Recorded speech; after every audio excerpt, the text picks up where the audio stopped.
I'm I'm Wendy Brodie, a chef with Art of Food, and happy to be your culinary host for YourTown.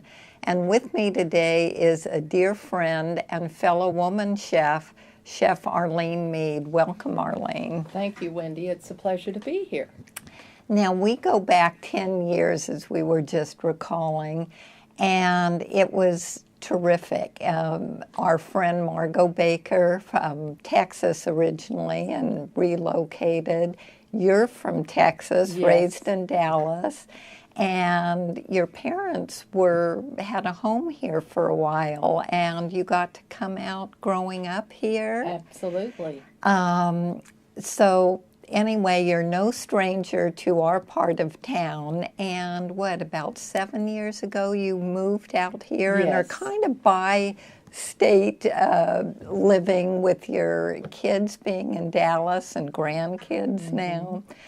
But anyway, this part of the world is where you make your professional world happening right now, and so pleased that there's more women chefs on the peninsula. I also would like to share with the audience that Chef Arlene Mead is part of our American Culinary Federation local chapter, Monterey Peninsula, and was voted Chef of the Year this year for all of the good things you've done, your great work on the board and as a chef instructor with Rancho Cielo, excuse me. I used to live on Rancho San Carlos. Rancho Cielo, fabulous, the Drummond Culinary Center. Also, you've been doing great work with the ACF, and so part of your talents are your philanthropic exercises and commitments. So tell me a little bit about that. Well, I think for me at least, when I reached a certain age in my career, I felt it was very important to give back to the next generation. So when I moved out here, thanks to Wendy, that introduced me to our profession and other chefs in the area, I found my niche, and it was at Rancho Cielo Drummond Culinary Academy. And I've been with that program for 7 years, first as a chef instructor, then now I serve on the board of directors. I do go up from time to time. I'm still very involved with the students. I know every single student every single year, and I've seen lives change, and it's just such an honor to be part of this program. And I really get more, I think, from it than they do. Well, just attending some of the graduations and the importance of hearing from the students when they get up and talk and how it has changed their Yes. lives. And the scholarships that you work on are so important. Right, we work on scholarships. Wendy and I are also members of another all-female women's food and culinary group, Les Dames Escoffier. Yes. So we give money through the Les Dames Association. It's a nationwide association for scholarships. This year, June 10th, is our ACF Gala at the Intercontinental Clements Hotel in town. And the recipient this year, the scholarship money will be to a Rancho Cielo student. Oh, couldn't be. So, and they just better. have all the backing of the community, and it's just a wonderful thing to see and witness. And we place our students around the peninsula in working environments. Oh gosh, I myself have been a recipient with you Yes, on you have. getting to have some additional help in the kitchen or for events For and events, see them in yeah. action, especially when Bert Coutinho does his Jefferson Lincoln or Lincoln Jeff, I always get it remote, Panetta event. Meals on Wheels. Meals on Wheels, they're always there. But anyway, cheers to your Well, thank you. hard-earned efforts, and now they're being recognized. And Yeah. also another lovely kudo as you were recently inducted into the La Dame's Escoffier disciple, and anyway, that's fabulous. Thank you. So, a great honor. Yes, it is. One of the things that you've done, and we were talking about it earlier, about women in the profession in a restaurant have a very hard time, because if they're wanting to raise a family, that profession is not schedule friendly by any means. And so I know you've written a book that has been a wonderful thing. Not many of us can say we've done that. I'm still waiting to do that. And you've been a research chef, and I'd like to find out a little bit more about that. And besides that, nutrition has been really important, and that's something I feel our chef's training isn't quite as strong as it could be. But so let's go back to researching. Back in the day, many years ago when I graduated from culinary school, I started off in restaurants like many of us do. And back then it was definitely a man's world. And still basically is, but that doesn't mean there isn't room for the female chefs. Of course. But due to my new family, it just wasn't a viable option for me. So I took my resources and what I love to do and spun it around, and how can I earn a living and fulfill my professional wants and needs.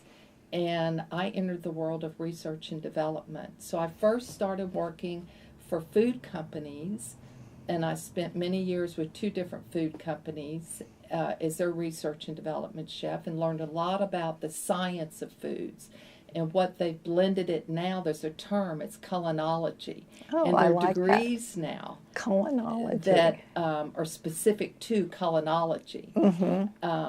So it was a great learning experience, and it's a whole nother animal, if you will, from working in publications. And so I spent years doing that, and then I went off and worked in magazines and as their test chef, in their test kitchen for the home cook.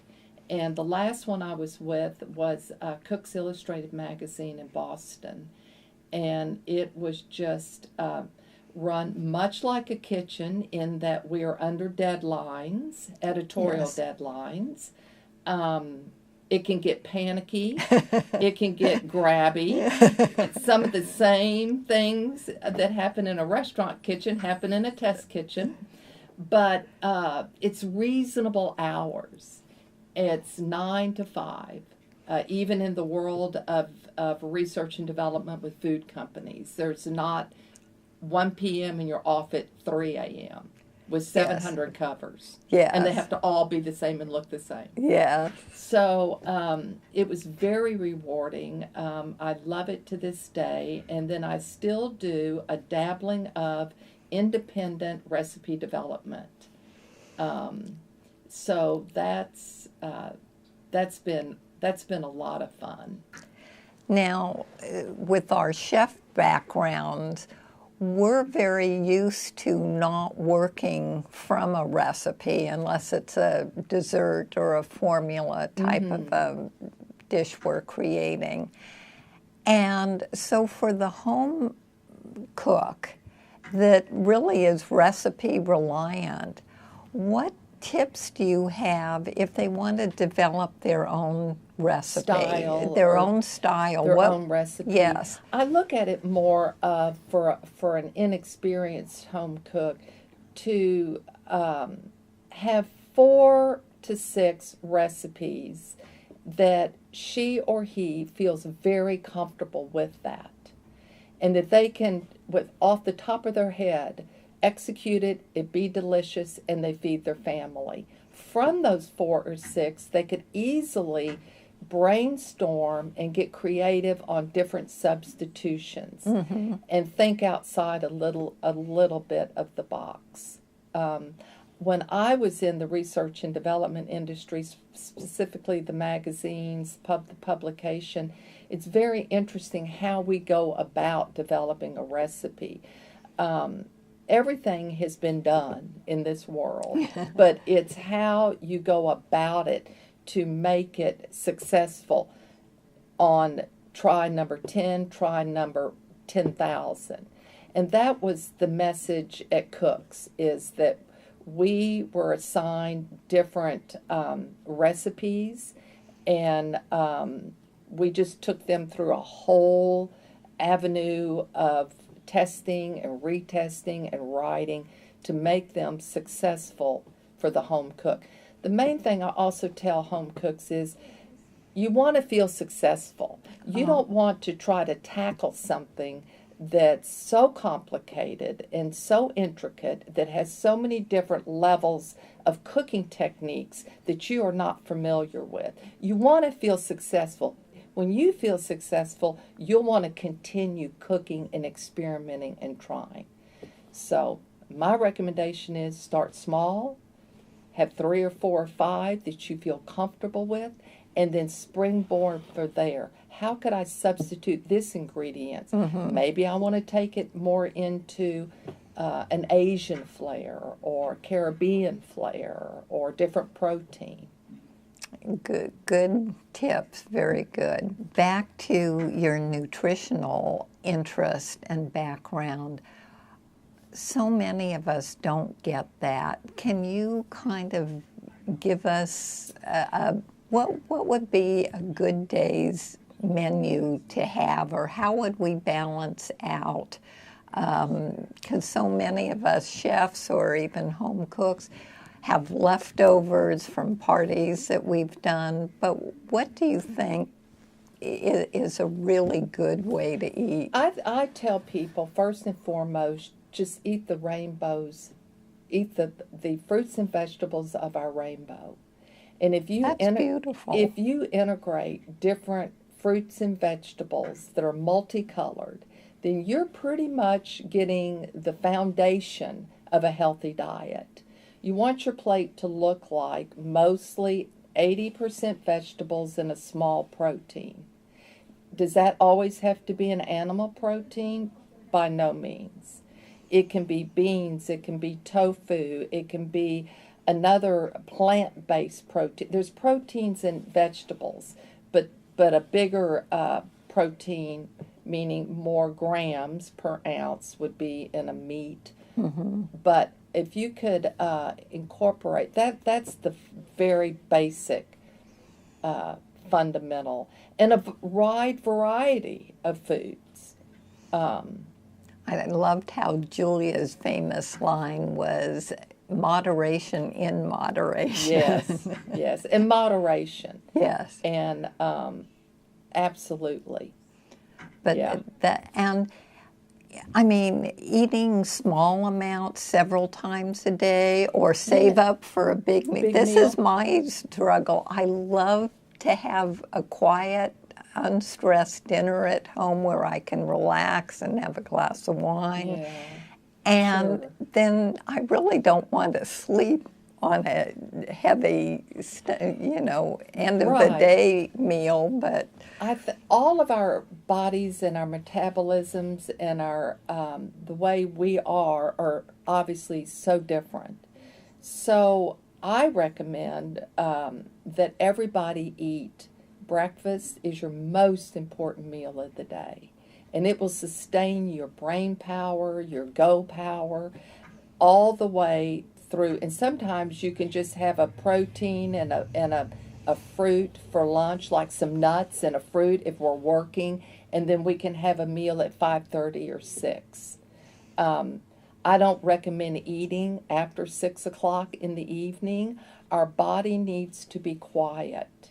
It needs to have a period where there's no food in our body, so we can process what we've got and feed our central nervous system, feed our organs, and then have a time to just be quiet. It's called sustaining abstinence. Oh, that some we just don't staining need to be abstinence. eating at 9 o'clock at night. We don't need to be grabbing something. Our system and our brain has no time just to be quiet and let the nourishment of the foods in the day work their magic. And then that's how we get into different chronic diseases, are all, I'm convinced, related to diet. Oh, that's fascinating. I really appreciate hearing that. The one good thing is I do eat my meal early. Yeah. Yeah, I'm in the 5 to 6 range, except with what daylight saving, sometimes it gets a little harder. Yeah. A little harder. Have to stay up a little later, I guess. Yeah. So you also did a book that I'm, of course, so envious, and I have a copy, and it's just so lovely. Is it still available?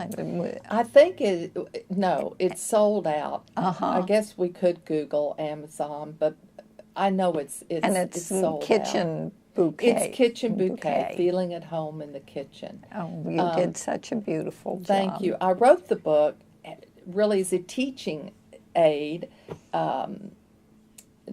In my mind, I wanted to share my knowledge with newlyweds. Oh, fabulous. And how do you set up a kitchen, and from how to read a food label to what kind of pots and pans. And that all comes from my research and development background. So, and then that's the first part of the book. And then the middle is menus I developed for the seasons of the year.